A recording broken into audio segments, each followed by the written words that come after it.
तमाम ने जोहार। जय आदिवासी, जय संविधान, जय વીર પ્રદેશ। શોર્ટમાં સમય આપ્યો છે પણ તમામ સાથીઓનો ફરીથી આભાર, ધન્યવાદ, જોહાર અને અલગ અલગ સંગઠનના માધ્યમથી કામ કરતા તમામ મિત્રોને આ ગુણભરાખી વિસ્તારની અંદર આ લોકોએ જે આપણને આમંત્રણ આપ્યું છે એ બદલ આયોજક ટીમનો પણ ખૂબ ખૂબ આભાર, ધન્યવાદ અને જોહાર।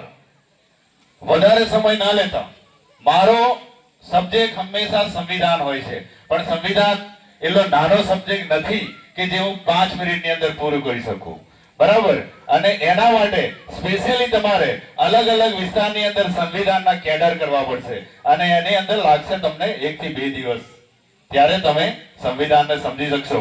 પણ કઈક ઇમ્પોર્ટન્ટ આર્ટિકલ્સ વિશે હું તમને જણાવીશ, જે ભણેલા ગણેલા મિત્રો છે એ ખાસ ધ્યાન રાખે અને એ જાતે સંશોધન કરે કે શું કહેવા માંગે છે। સૌપ્રથમ વાત કરીએ આપણે આર્ટિકલ 12 ની। आर्टिकल 12 एम कहते हैं कि केंद्र सरकार व राज्य सरकार किसके अंतर्गत आती है?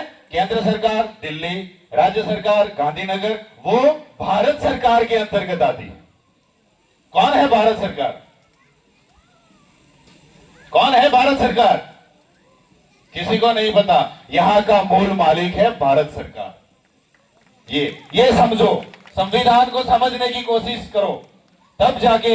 इसीलिए मैं हर बार बोलता हूं, तमाम समस्याओं का समाधान कहां है?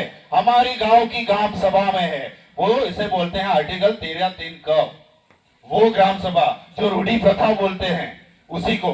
और जो और भी आर्टिकल है, आर्टिकल 13 प्री कॉन्स्टिट्यूशन लॉ, संविधान बनने से पहले की विधि।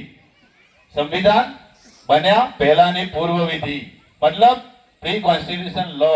एने विधि मतलब कानून, एक व्यवस्था। ये व्यवस्था ने समझो। बीजी बात, आर्टिकल 13 5 प्रकारना कानून बतावे छे अने देश व्यवस्था ने बतावे छे। कई कई? एक ज्युडिशियल व्यवस्था, एक नॉन ज्युडिशियल व्यवस्था। आ समझवानी ताकत જોઈએ અને સમજવું પડશે। આર્ટિકલ 13 ખંડ 1 પ્રી કોન્સ્ટિટ્યુશન લॉ જે નોન જ્યુડિશિયલ, અને આર્ટિકલ 13 ખંડ 2 એ પોસ્ટ કોન્સ્ટિટ્યુશન જે કોણ કાનૂન બનાવે? સંસદ યા વિધાનમંડળ, જેને કહેવાય પરમાનન્ટ લॉ, સ્થાયી વિધાયી સ્ત્રોત। પછી બીજું અસ્થાયી વિધાયી સ્ત્રોત, જેને ટેમ્પરરી લॉ કહેવાય। કોણ બનાવે? રાષ્ટ્રપતિ અને રાજ્યપાલ। આર્ટિકલ રાષ્ટ્રપતિ બનાવે આર્ટિકલ 123 મુજબ અને રાજ્યપાલ બનાવે 213 મુજબ। એના પછી ત્રીજું કાનૂન છે પ્રત્યાયોજિત વિધાન, ડેલિગેટેડ લેજિસ્લેશન લॉ, બરાબર? એને કોણ બનાવે? પ્રત્યાયોજિત વિધાયી સ્ત્રોત, જે આઈએએસ, આઈપીએસ, આઈએફએસ, જે જિલ્લાના ધણી હોય, જે કાર્યપાલિકા કહેવાય, બરાબર? એ બનાવે 239 મુજબ। અને સૌથી પાવરફુલ, આ ત્રણેય કાનૂનથી પાવરફુલ ગેર વિધાયી સ્ત્રોત, નોન લેજિસ્લેટિવ સોર્સ ઓફ લો, જે સંચાલિત છે નોન જ્યુડિશિયલ સેલ્ફ ગવર્નિંગ। એટલે આ કહેવામાં આવે છે વારે ઘડીએ કે આર્ટિકલ 13 જ આખા સંવિધાનને ડિફાઇન કરે છે અને મૂળ અધિકારો આપણા આર્ટિકલ 12 થી લઈ અને આર્ટિકલ 32 સુધી। અને જો આર્ટિકલ 13 ने छेड़छाड़ करी तो आर्टिकल 32 मुजब सुप्रीम कोर्ट भी चढ़ सकते हैं और आर्टिकल 226 के तहत हाई कोर्ट भी चढ़ सकते हैं। ये आर्टिकल 13 को सेव किया गया है, बराबर? और बीजी बात के जो कोई संविधान नु उल्लंघन करे, अपना मूलभूत अधिकारों हनन करे के उल्लंघन करे, तो ए કોનું પાલન નથી કરતો? આર્ટિકલ 51 નું કર્તવ્યનું પાલન એ પાલન કરતો નથી, એની ઉપર પણ દેશદ્રોહનો કેસ થઈ શકે આઈપીસી સેક્શન 124 મુજબ અને બીએનએસ 152 મુજબ, બરાબર? આ બધી કાનૂન જાણવું પડશે, ડિબેટ કરવી પડશે, ત્યારે તમે તમારા વિસ્તારને જળ જંગલ જમીનને બચાવી શકશો વાતો કરવાથી નહીં। અને 5 વર્ષ સુધી જોઈ લો કે હવે આપણને એસટી આદિવાસી શબ્દો તો ક્યાં છે જ નહીં। આપણને કહેવામાં આવે છે એસટી. આ એસટી મુજબ 342 મુજબ 366 ખંડ 25 મુજબ આર્ટિકલ, બરાબર. આદિવાસી શબ્દ તો ક્યાં છે જ નહીં. તો આદિવાસી બનવા માટે પુરખોથી વ્યવસ્થા જે આર્ટિકલ 13 એ કહે છે એના મુજબ આપણી પ્રથાગત પ્રથા વ્યવસ્થા, આપણી પુરખોથી વ્યવસ્થા, નોન જ્યુડિશિયલ વ્યવસ્થા જે રૂઢિ પ્રથા મુજબ ચાલે છે એ ચલાવવી પડશે. જગદીશ દાદાએ કીધું આગળ કે તમારું નામ તમને ખબર હશે, કારણ કે આ વ્યવસ્થા આપણને ખતમ કરવા માટે 1965 ની લોકુર કમિટીની અંદર પણ મૂકી દીધી છે કે તમારી ભૌગોલિક પરિસ્થિતિ કંઈક અલગ હશે, તમારી રહેણી કહેણી, તમારા રીતિ રિવાજ, તમારી બોલી ભાષા, તમારા લગ્ન વિધિ, મરણ વિધિ આ તમારી જોડે ના હશે તો તમે આદિવાસી કહેવાશો નહીં. આપણી જોડે આજે હું કહું છું આજ આ મંચ ઉપરથી કે જો ફરીથી સર્વે કરવામાં આવે કે હકીકત આ દેશનો આદિવાસી કોણ છે તો બચે કોણ ખબર છે? ગુજરાતમાંથી થોડાક અહીંયા પૂરેપૂરો આ વિસ્તાર જે ખેડવામાં વિસ્તાર છે એ બચી જાય, બાકી અમાર તો એ કે ના રહે. કારણ કે કઈ સંસ્કૃતિ નહીં સાચવી. હું કઈ રીતના કહી શકું હું આદિવાસી ગેર આદિવાસી જેવું દેખો? કારણ અત્યારે પાછું આ ખબર પડી કે હારું આદિવાસી માંથી કાઢી મૂકે એમ તો પાછા પાઘડી બાંધતા થઈ ગયા, બરાબર. એ વસ્તુ કેમ? કારણ કે જતા રહેલા પાછા આયા, કારણ કે ખબર પડી હારો કઈ લાભ નહીં મળે, આદિવાસી માંથી કાઢી મેલે. આ ખબર પડી રેલો આવ્યો ને એટલે પાછા આયા પાઘડી બાંધી, એમને એમ કોઈ આવવા તૈયાર નતું. બીજી વાત, બરાબર, બીજી વાત કે બીજી પણ જે રાજકારણની વાત કરે છે એમને પણ થોડાક આર્ટિકલમાં હું સમજાવી દઈશ. હું નથી કહેતો, ભારત દેશનું બંધારણ કે છે અને એ આર્ટિકલમાં લખેલું છે. આર્ટિકલ 330 મુજબ લોકસભા નું આરક્ષણ, SC ST માટેનું આરક્ષણ, બરાબર, અને આર્ટિકલ 332 મુજબ વિધાનસભાનું આરક્ષણ SC ST માટે. તો 334 વાંચ્યો છે? 334 को कभी पढ़ा है? वो बोलता है ये जो आरक्षण है SC ST को मिला हुआ वो 2030 में खत्म. मैं नहीं बोलता, संविधान में लिखा है, बराबर. तो આ પછી આગળ દાદાએ TSP ની પણ વાત કરી, TASP. તમે પંચાયત પણ આપણા માટે નથી. પંચાયતનો ઉપબંધ આર્ટિકલ 40 મુજબ, બરાબર, અને એના બધા નીતિ નિયમો આર્ટિકલ 243 મુજબ. પૈસા એક્ટ પણ કાયદો આપણા માટે નથી. આર્ટિકલ મોટો કે એક્ટ મોટો? કોણ મોટું?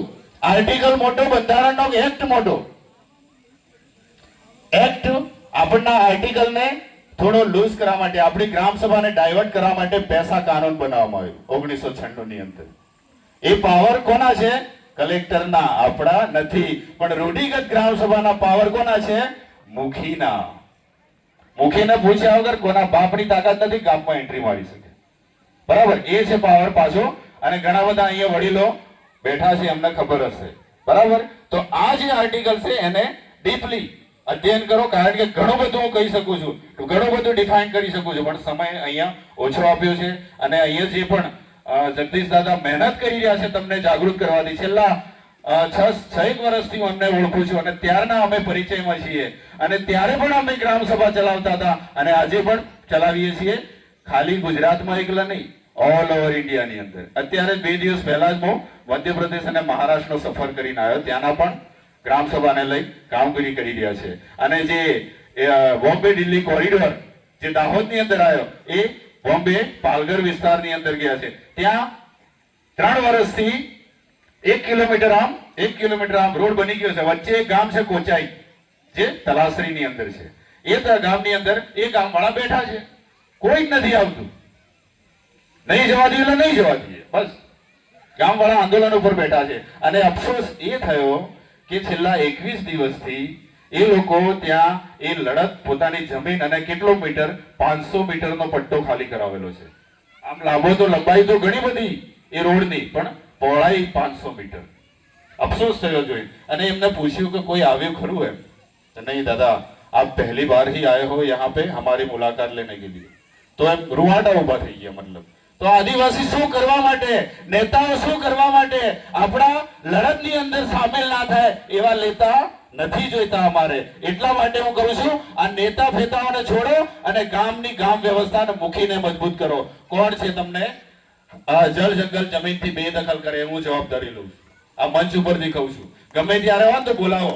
અને દાદા મેં તમને કહું છું કેવલ દાદા કે અહીંયા આંબલી માલની અંદર એ લોકોએ થોડા ફોરેસ્ટના અધિકારી હતા કો એમને જે અમારા સ્થાનિક જે મિત્રો હતા ગ્રામસભા લઈને કામ કરતા હતા એમને કીધું કે અમારી અહીંયા ગ્રામસભા ચાલે, તમારે કોઈ પણ કામગીરી કરવી હોય તો અમારે ગ્રામસભાની પરમિશન લેવી પડે. એ અધિકારીઓ શું કીધું, તમારી ગ્રામસભા માયગી, અમે સંવિધાનને પણ માનતા નથી, સુપ્રીમ કોર્ટના પણ જજમેન્ટને પણ માનતા નથી, તમારી ગ્રામસભાને પણ માનતા નથી. એવો વિડીયો પણ છે અમારી જોડે અને કોર્ટે હુકમ કરી દીધો એ લોકો ઉપર દેશદ્રોહનો કેસ કરવા માટે. તો એથી મોટી તાકાત શું જોઈએ?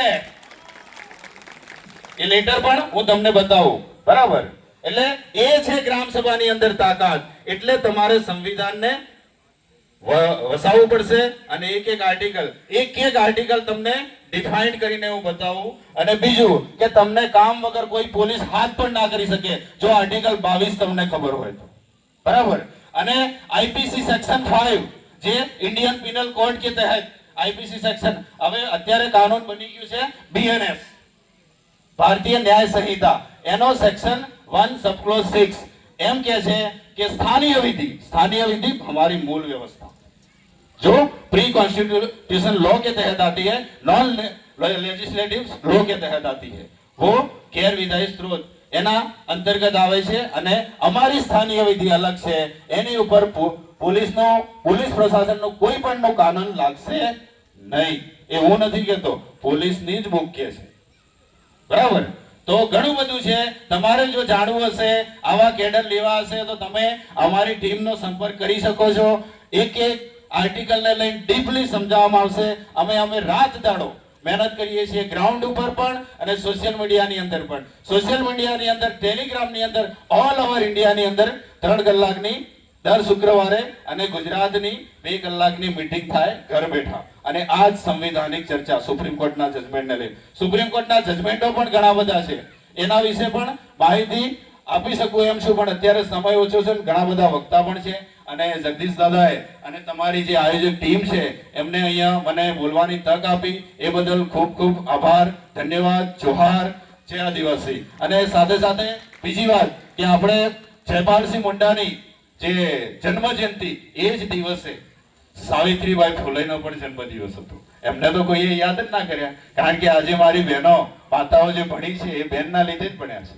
બરાબર? તો આજે કેમ સંવિધાનની જય બોલાવી પડશે? કારણ કે આજે હું બોલું છું, તમે અહીંયા બેઠા છો, જેમ આપણે ઉજળા છીએ, એ કોની તાકાત છે? સંવિધાનની. અને સંવિધાનમાં કોને આપણને આટલા હક અને અધિકાર આપ્યા? આ જે 2 વિશ્વ વિભૂતિઓ છે ને એમને. તો ખૂબ ખૂબ જોહાર, ધન્યવાદ, જય આદિવાસી.